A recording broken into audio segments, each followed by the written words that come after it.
Every decision you've made in the past 14 years has been because of me and your mom. What you studied, why you became a CSI, Iris. Now this is also a double-edged sword for the reason that this drive is rooted in a frozen part of the psyche, the child part. Thus, on one hand, Barry is this wonderful, curious, imaginative guy who can make friends with just about anyone, but he's also kind of short-sighted and can get very emotional. Not be able to him, but if I can save someone from a burning building or stop some armed thieves, I'm gonna do it. As a result, when Barry gets super speed and regenerative abilities from being struck by fucking lightning and falling to fucking chemicals, he needs a team to become a superhero. And luckily, there's people behind the particle accelerator explosion that gave everyone powers. Cisco, a genius tech guy who loves his brother. Caitlin Snow, a genius gal who loved her husband before he died. Will you please say something? And Harrison Wells, a wise but tragic man. I lost my company. I lost my reputation. These characters run full gamut of superhero approval. This isn't funny. You could have gotten yourself killed. Because at foremost, they're scientists who originally saw Barry as a subject to be studied. Thus, Barry immediately begins as an informal leader who provides these people with all these great resources, a sense of moral purpose. I may be the one in the suit doing all the running, but when I'm out there helping people, making a difference, you're all out there with me.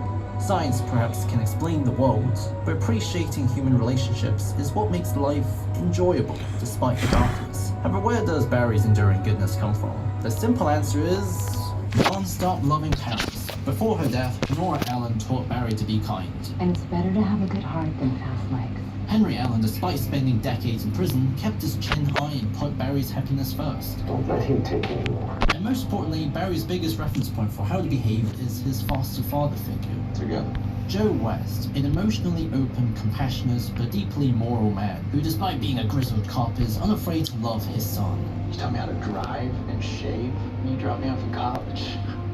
Sounds a lot like a dad to me. As Scarlett Baumeister noted, for most children, family is the key agency of socialization because it's where they're provided a sense of identity and learn to be part of something. There are many ways in which we learn from family, and these include 1. Role modeling. Many children learn their social roles through copying the behaviors of their parents. And 2. Parents using disciplinary sanctions to reward socially approved behavior and punish deviance. The former is the key to Barry's entire being. All these parental figures don't just support Barry, but they are illustrations of a model life that Barry builds his entire sense of self around. If it weren't for you, your patience, your courage, we're gonna figure out who or what killed your mother that night, and then we're gonna get your father out of prison. But Will, just keep going. I know what you're giving up. Iris, you're my son. You don't think I know how you love her? I learned all that from you. More than anyone else, before the team, before Iris. But you never pursued her. Because you were too consumed with what happened to me and your mom to let yourself have a life. You were the one that showed me what it takes to be a good person. And what's really cool about this first season is that what balances the aw shucks energy is a shocking amount of grit and darkness. Because here's the messed up thing. Why Nora was killed is even darker than you can ever expect. Unless you had this twist spoiled to you. Which it probably has, because it's a f***ing meme. Harrison Wells is the stolen identity of Eobard Thawne, the Reverse Flash, a future nemesis who traveled back in time and chose to kill Nora to traumatize Barry so badly that he would never become the Flash. People going to suffer something so horrible, so traumatic that your child self could never recover, then you would not become the Flash, and so I stabbed your mother in the heart. However, in doing so, Thawne cut himself off from the Speed Force, so he ironically needs to mentor and train his own nemesis to ensure he becomes the Flash again. So, we've actually this whole time been following a parallel timeline. The entire mystery is incredibly cleverly presented, because the entire season never delays the reveal. He's promptly presented in a suspicious way, so characters like Joe and Cisco can read upon it. Then around 75% into the season, Wells is actually discovered and kills Cisco. As a result, when time travel does it, we're in a constant state of figuring out how will Barry prepare against him. Oh my god. And Tom Cavanagh plays him with such delicious evilness, because there's no attempt to traditionally humanize him. It's just about enjoying all the theatrical hater energy. Someone that's by nature not only immune to Barry's goodness, but can actually manipulate it back to control him. Why is However, nobody as the else first attacked? milestone Come Barry on, man. faces in the story, the lesson he learns this season isn't about becoming faster faster or more powerful, but how to endure something so horrible without changing himself. I want to kill you right now. Himself the child. Barry actually accepts his future self. Holy shit. And instead chooses to reassure Nora in her final moments, so she doesn't die. The Barry Allen season. คุณเคยตั้งคำถามกับตัวเองหรือเปล่าว่าทักษะการเทรดที่คุณสั่งสมมาจะพาคุณเติบโตไปได้ไกลแค่ไหนมันจะดีกว่าไหมถ้าทักษะการเทรดของคุณมีเส้นทางสู่ความเป็นมืออาชีพอย่างชัดเจนพบกับ Axie Select โปรแกรมพัฒนาศักยภาพที่ออกแบบมาเพื่อเทรดเดอร์ที่มีวินัยพิสูจน์ฝีมือผ่าน Edge Score เพื่อแสดงศักยภาพในการจัดการพอร์ตของคุณเพราะ Axie Select เห็นความสำคัญของวินัยและทักษะการเทรดของคุณการผ่านแต่ละระดับบนแพลตฟอร์มจะพาคุณก้าวไปสู่ระดับที่สูงขึ้นพร้อมรับการสนับสนุนตามมาตรฐานสากลพร้อมที่จะพาการเทรดของคุณไปอีกระดับหรือยังเริ่มต้นกับ Axie Select ง่ายๆแล้วเริ่มสร้างโปรไฟล์เทรดเดอร์มืออาชีพของคุณวันนี้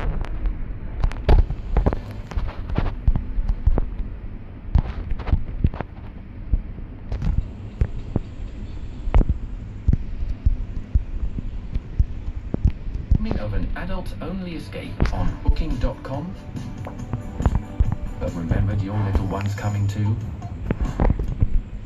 Free cancellation makes it easy to adjust your plans to fit the whole family. Booking.com, Booking.yeah.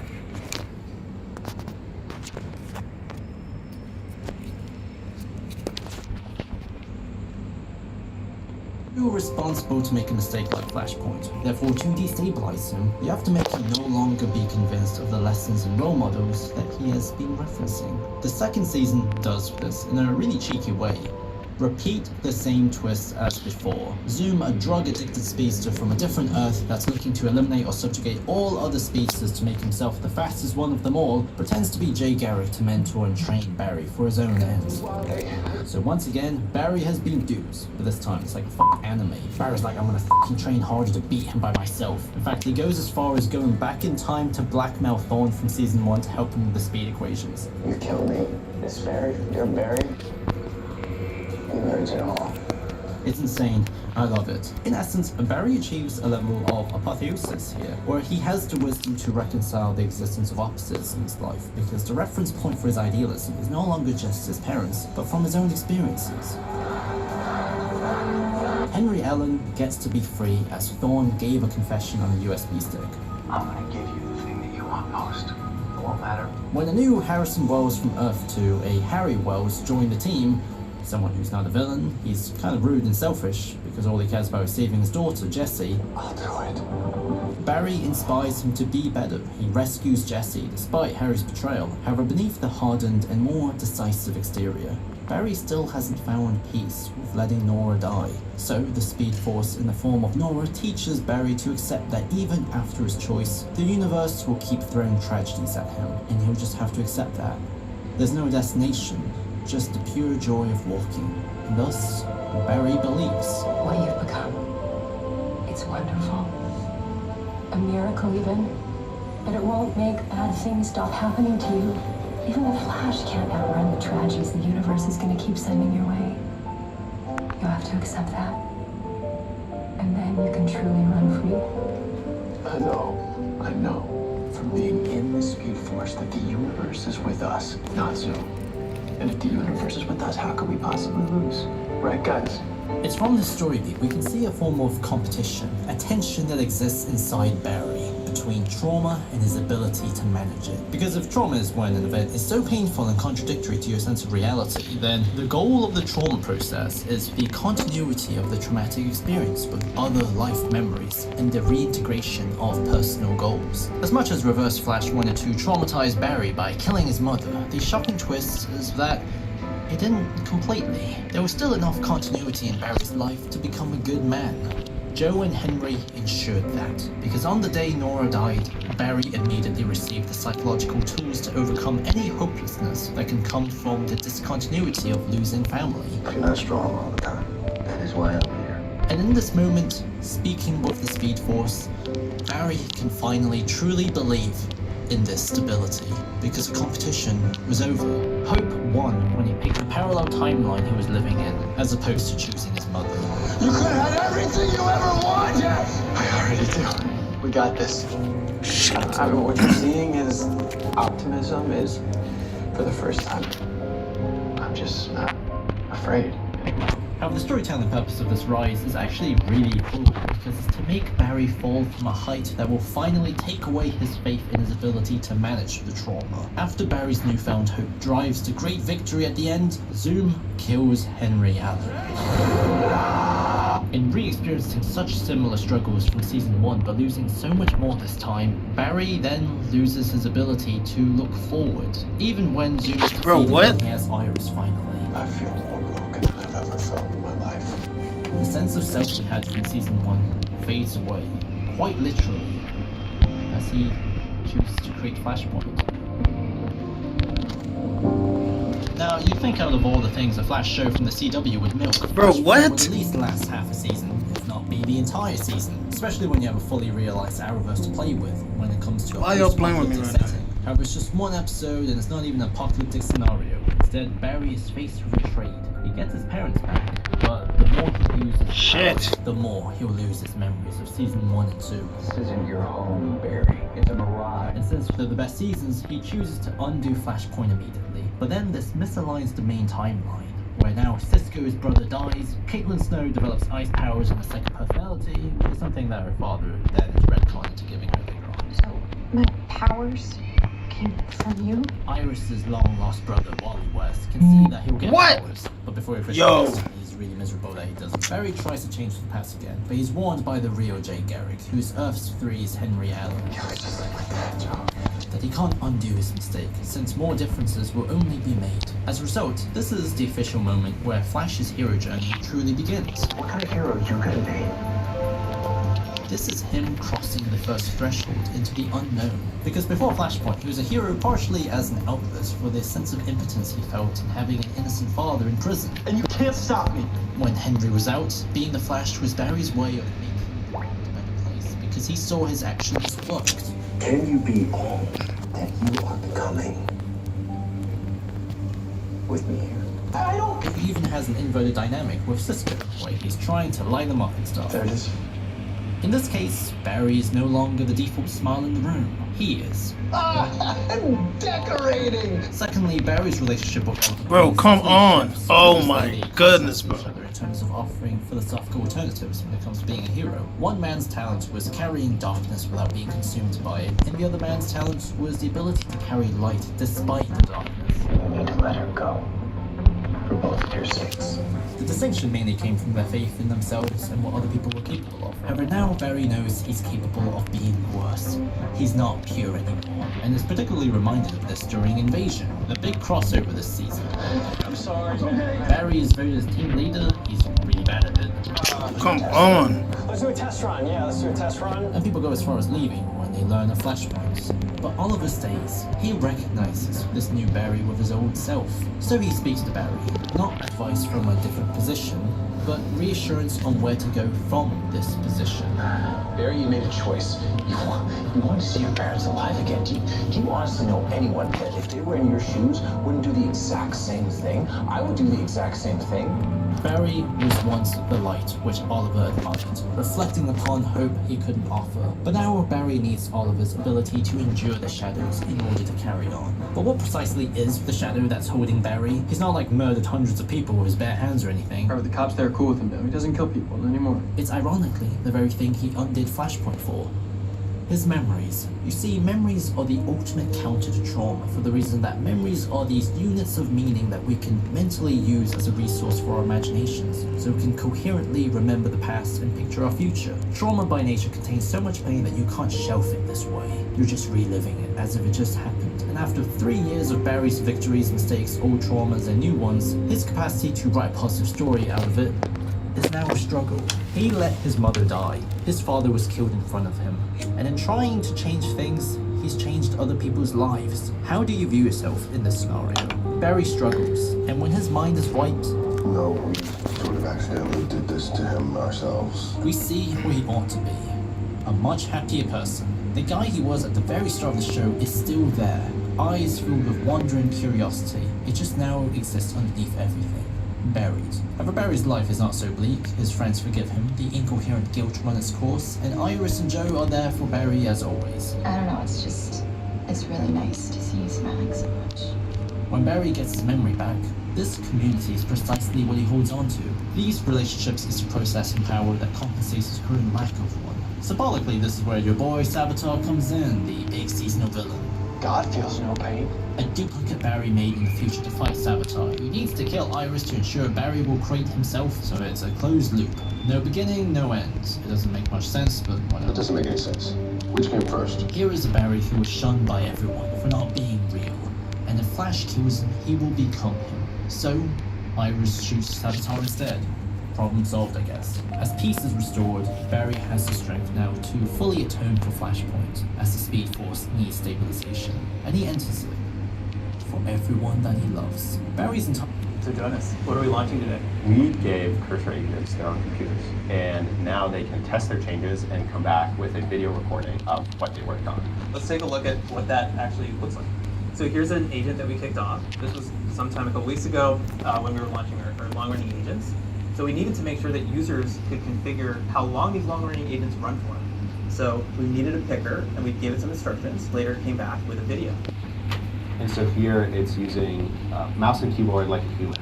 And after it implemented the code, front and back end, strung it through, whatever, it is testing to make sure that it works, and also recording it so that you can see that it works. I can just watch this video in a few seconds. I've evaluated the work product. I've not looked at any code, and I know that it has a working feature. One of the other things that is really fun, actually, is that it's another shift to us working at a higher level of abstraction.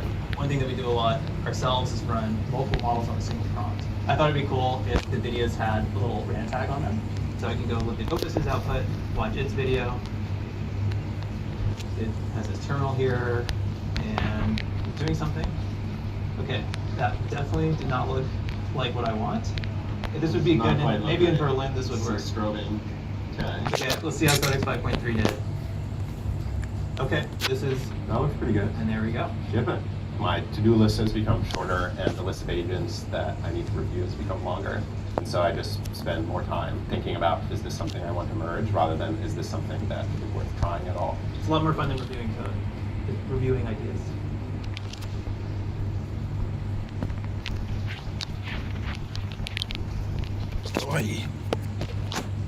นี้แบบหลบๆซ่อนๆไปเลย สาวๆในนี้กล้าได้ใจมาก พอเริ่มคุยกันได้ข้อความก็ระเบิดใส่ไม่หยุด บางคนถึงขั้นขอวิดีโอคอลหรือเจอตัวกันเลย ไม่เชื่อหรอ ลงมือลองเองแล้วจะรู้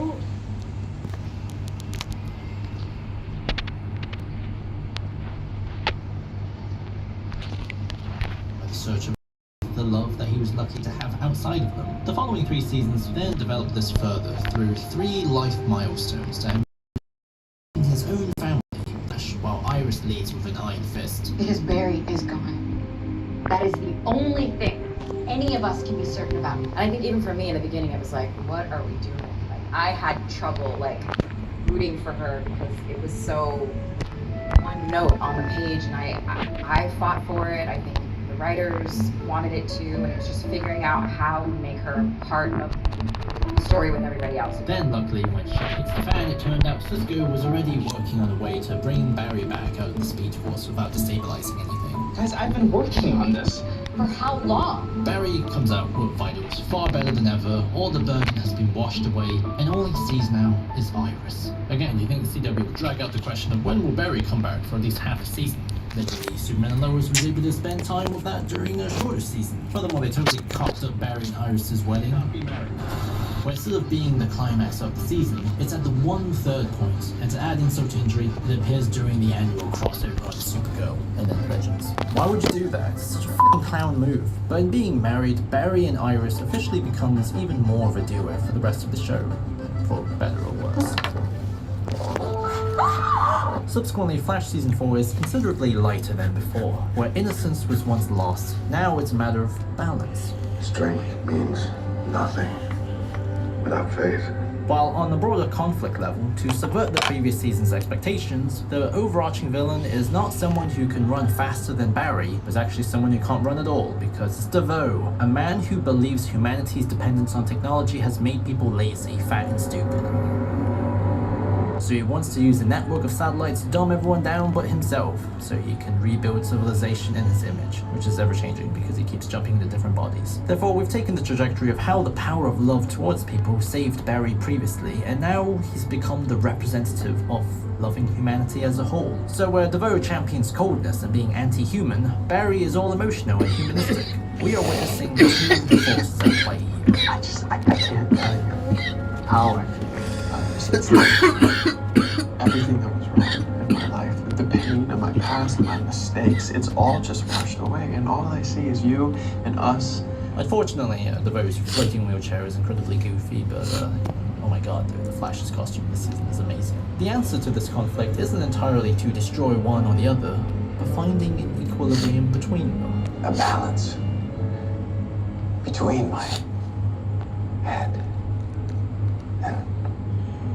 There's two particular standout relationships where Barry isn't just a superhero, but is like an angel who delivers people to a place of faith. Firstly, there's Dave. When DeVoe frames Barry with his murder, he spends time in prison with a big buff dude that his father saved. The purpose of this arc is not to present Barry at his low points, but actually show how high his heart is at all times. It's okay to believe. Yeah? Why is it so easy for you to believe? You know, my dad was in here for a crime he didn't commit, right? Do you know what happened? After 17 years, the man that killed my mom confessed. Just like his father, he doesn't break at all. I mean, literally, he's in his father's cell. Subsequently, when clearing Dave's name doesn't work, Barry brings him to where he wanted to be. China. With no passport or anything. You're getting out. Secondly, there's Ralph Dibny, aka the Elongated Man, a PI who previously worked with Barry and Joe, but was ousted when Barry testified against him for planting evidence at a crime scene. Barry's particularly sensitive about these sort of things because of what happened to his father. Good people don't destroy lives. Call it noble. But rather than continually judging Ralph, he actually invites him onto the team, mentoring with the lessons he learned himself. As a result, Ralph completely changes. He becomes a heroic and pure soul, one of Barry's great disciples. So when it looked like he died, Barry recognizes the effect he had on him, and he feels pride. Having the ability to help someone, but do nothing, that is a far worse death than anything the trickster has for you. It took me so long to see what he'd become. I never had a chance to tell him just how proud I am. Thankfully, Bro is alive and well, so it's all good. I thought I lost you. Anyway, there was a broad theme of fatherhood that permeated across season 4. As Harry Wells lost his intelligence, he had to recalibrate his balance with emotions, leading him to focusing on his again. I can see one thing clearly. Family matters. Joe and Cecile get together and have a baby. So, season 5 gives us a glimpse of what Barry looks like with a daughter. Nora.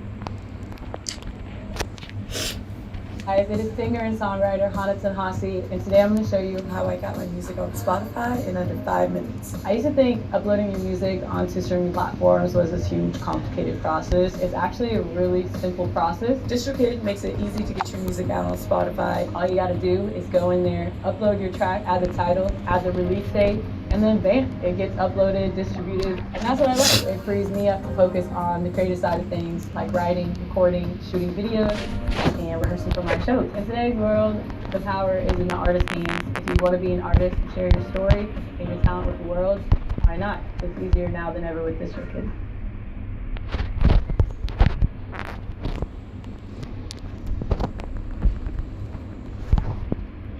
"30 years in the future, here to save Barry from his mysterious disappearance with the secret help of an imprisoned son. In a stroke of total genius, Nora is played by someone older than both Grant Gustin and Candace Patton, but she acts like she's 17. I'm not responsible am I? Nora's presence essentially splits Barry's identity into two, that highlights Barry's growing distance from his earlier self. But beneath his veteran self is a bundle of still unprocessed and building trauma. I didn't even get a chance to say goodbye. Damn it, Iris, she lied to us for months! And she explained why. That she was working with Dawn! On an intellectual level, Barry has learned to be a functional person despite his trauma, especially after such a good year. But his ability has only settled in parallel with the unprocessed torture of missing his parents, for the reason that, despite how much experience and control he can have of his life now, the night of his mother's death still happened outside of any terms he could conjure as being his own, despite being there for her. It's probably a lot that's happened to me. It's not flash music. Therefore, when he finds his daughter is dumb enough to work with Thorn, he erupts. All this buried impotence finally comes out. She just wanted to meet you, Barry. The father that she never knew, and there is one person who could teach her how to do that. Is it really so hard to understand why she would go to him? It doesn't matter if I understand it. Barry and Iris got a glimpse of the people they'll become this season, and it created a child who only wished she got to share the future with them. But they weren't ready for what they saw. This is all on me. All of it. My mistake. Sometimes in life, all we can do is just live with the consequences. What you have to ask yourself is, are you just going to take a do-over every time you make a mistake, or want to mess with it and move forward? Maybe the greatest thing that can hope for his son is that one day you will become a father yourself. Sometimes all you can do is live with the consequences. And then you will know how much I truly love. I wouldn't change anything about my time with you. The milestone that's left is Barry No confronting fucking his way. own mortality. The Monitor tells him he will die on Crisis on Infinite Earth, which was foreshadowed ever since the first season. It's unavoidable. No, you can try to save me. In all the possible futures, the only one where everyone survived is the one where Flash died. In the first half of the season, there's a really beautiful, bittersweet atmosphere. You are better than this. I'm grateful for everything that I have. All the blessings in my life. Barry has changed so many lives around him, and for a moment, everyone is forced to reflect on a life without him. Everything set up from before is paid off in this moment.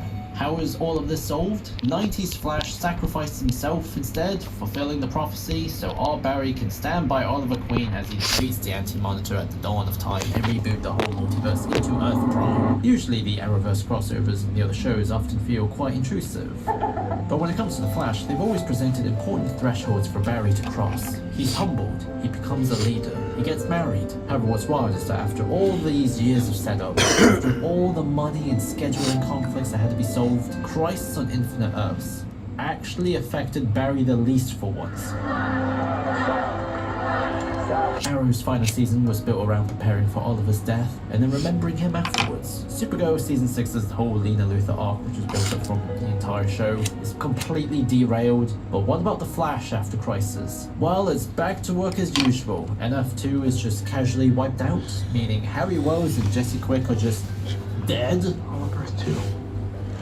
Wiped out. Why isn't the destruction of Earth 2 like the main topic for the second season of the show? This point of The Flash is where most people effectively jumped off ship because the show is effectively on autopilot, which it arguably already was, but it felt like the broader seasonal arc was at least being steered in a coherent direction, which in turn was building up Barry's life. Now it's actively avoiding interesting ideas and natural story developments in order to go back to its formula. It's junk food with all the nutrients removed. The Speed Force can just die and Barry will just casually create an artificial one to use. I need your help to build an artificial Speed Force. It's an exorcism. It's not like we can be too prepared. Booking an apartment with good Wi-Fi is great. Connecting with the locals is even better. Booking.com. Booking.yeah.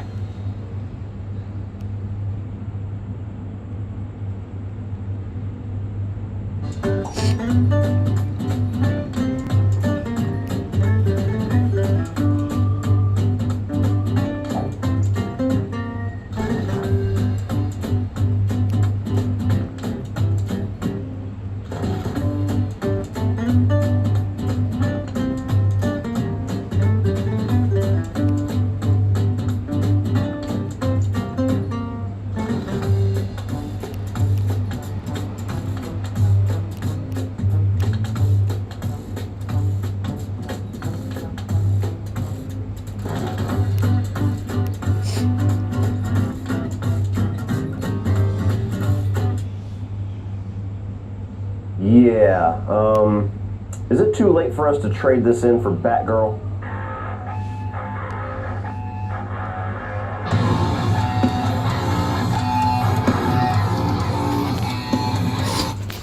What is up, guys? And it is time to kick off the comic book movie season of 2024 with Sony's latest Spider-Verse minus does hold the rights to Spider-Man, has been doing, basically building out a Spider-Verse with their own villain and anti-hero origin stories, while they are still working in collaboration with Disney and the Marvel Studios to do the Tom Holland Spider-Man film. So we had Venom Let There Be Carnage, we had Morbius, and now this year we have Madam Web, soon to come out as Kraven the Hunter, and by the end of the year, presumably, we're going to get Venom 3. And then we had the trailers for Madam Web. And from the moment those trailers dropped, pretty much collectively as a fan base, we all said, what the fuck is this? But there's been a number of good movies and great movies out there that have had bad marketing and have had bad trailers, so I still tried to hold on to a glimmer of hope while being certainly a bit pessimistic walking into this one.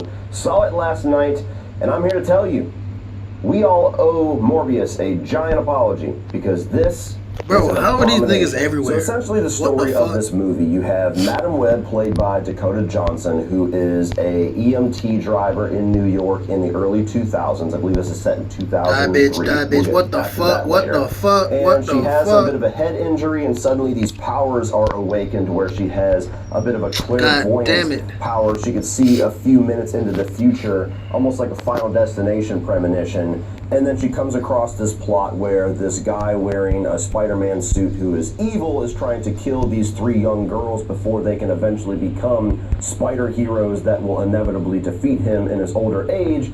She comes across that plot, decides to be the protector of these 3 girls, and spends the rest of the movie just basically having premonitions that they're about to get hit by something or about to get stabbed by something and saying, stop, turn left.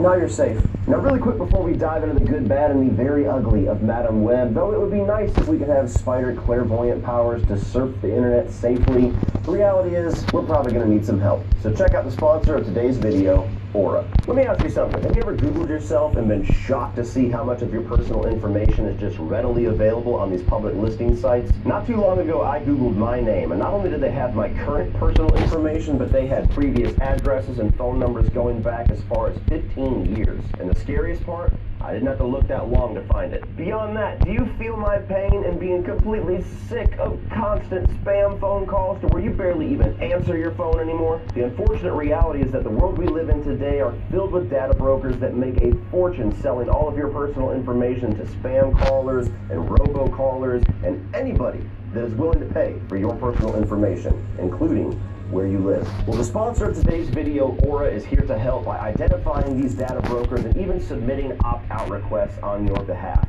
Legally, these data brokers have to delete your personal information if you ask them to, but they make it extremely difficult to do so. So why not just let Aura do all the heavy lifting for you? Aura also protects you while surfing online with parental controls, antivirus, VPN, password management, and even identity theft insurance, all located on one app for an affordable price. So let Aura keep you safe while surfing online so you can continue your day-to-day life with peace of mind. You can either let people continue to exploit and profit off of your personal information, or you can go to aura.com/Cody Leach or click the link in the video description to start your 2-week free trial today. And thank you so much to Aura for sponsoring today's video. Starting off with the good of Madam Web, I do think that there was a basic concept here that could have been really cool.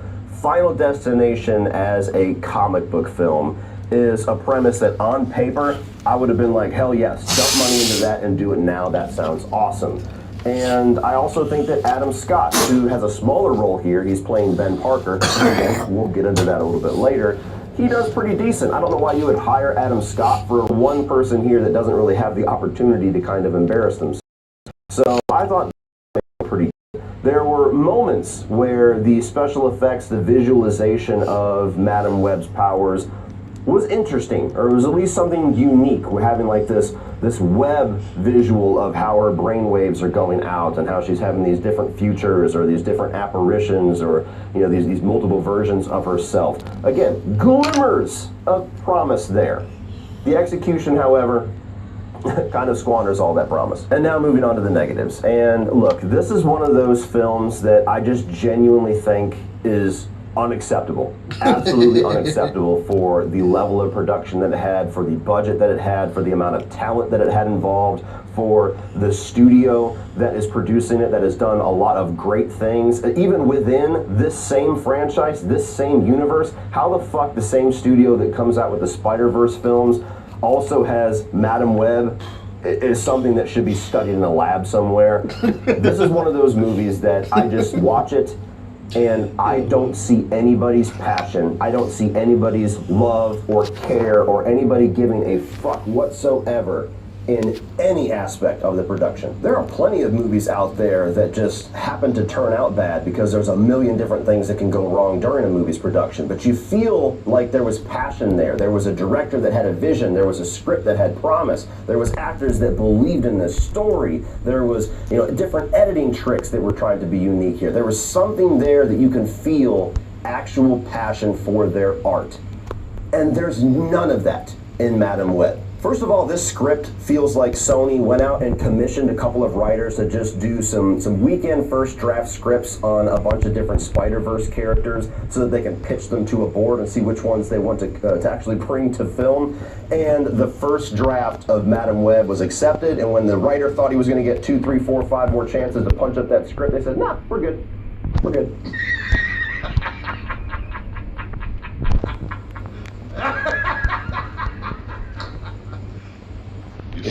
The basic setup of the story is very uninteresting. It really leaves no room to have any exciting action sequences. The dialogue is some of the absolute worst dialogue that I have experienced in a theater, maybe since I've been on YouTube. I mean, it's to the point where it should be a parody of what a Madam Web film is. It's like AI cue cards. I mean, you listen to these actors rattling off these lines, and you can just feel the pain in their soul that they have to read these on camera. And God bless some of these actors too, especially Dakota Johnson, because you can just tell that they look at the level of quality that they're given to work with, and they're just like, fuck it, I'm not even gonna try to sell this, I'm not even gonna try to take this seriously, I'm gonna put as much effort into reading this bullshit as you put into writing it, and that's gonna be your fucking movie. And that's exactly what we got. There's so many scenes where you're supposed to have like an emotional reaction or have some kind of gusto to what you're saying that they're just like, no,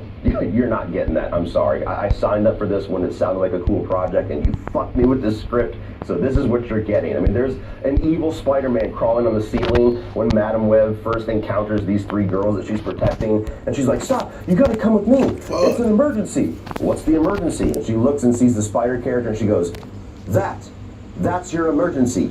He's coming to kill you. Let's get out of here. Danger. Dakota, you're finally in your superhero era. Are you pitching yourself? Yeah, I mean, it's so exciting and fun, and I feel so proud to be a part of this film and part of a new kind of a superhero film. It's really fun. Even the side characters, played by actors that I personally don't recognize. The movie opens up with Madam Web's mother in the Amazon, like searching from some legendary mystical spider with the guy that becomes the villain. And she's got this zoomed in shot where she's taking a picture of a giant perfectly made web, and she's like, yes, we have been searching for this spider for so long. She doesn't want me to finish, but I won't let that happen. And then these 2 fuckers go off. They're like, yeah, we've been spending years presumably trying to find this one spider in this mystical Amazon forest, and I'll be damned if that elusive little bastard is just not here. And the villain goes off, starts to talk with other random side characters, and literally 10 seconds later, Madam Web's mom comes up, she goes, I got it! Found the spider. Beyond the dialogue, I mean, just the story of this movie does not set up any scenario to be an interesting narrative. You would think with the movie being titled Madam Web that we would dive into the character of Madam Web a little bit, but it's just the most surface level, bland, and shallow character exploration that you have seen in any recent memory. And the movie is much more obsessed with focusing on these 3 young girls who are like destined to become Spider Women, And if you've seen the marketing and you've seen like the action sequences where they're all three in their different spider suits and their different powers, and it looks like we're gonna have a kick-ass action scene, yeah, that's like 30 seconds long. It's literally a premonition that the villain has in the first 15 minutes of the movie, and that's all you get. That's not a spoiler. I'm sorry, it's not a spoiler. That's the marketing fucking you. That is the marketing baiting and switching you, and whoever cut that trailer knew exactly what they were doing, and Sony heads were probably right on top of them saying, yeah, we don't have shit to advertise that's going to be interesting, so just make the whole fucking trailer based off of that 30-second premonition, and we'll pretend that that's the movie. And after we get their money, fuck them. But even these three girls, I mean, very talented actresses. We have seen them do really good things in other movies, but did they get any kind of character arcs or explorations or anything interesting to do narratively whatsoever? Fuck no. They're caricatures. You got Sydney Sweeney, who has very recently kind of rose to prominence as this massive sex symbol. So what do? They put her into the schoolgirl outfit with the glasses and make her the quiet, timid nerd.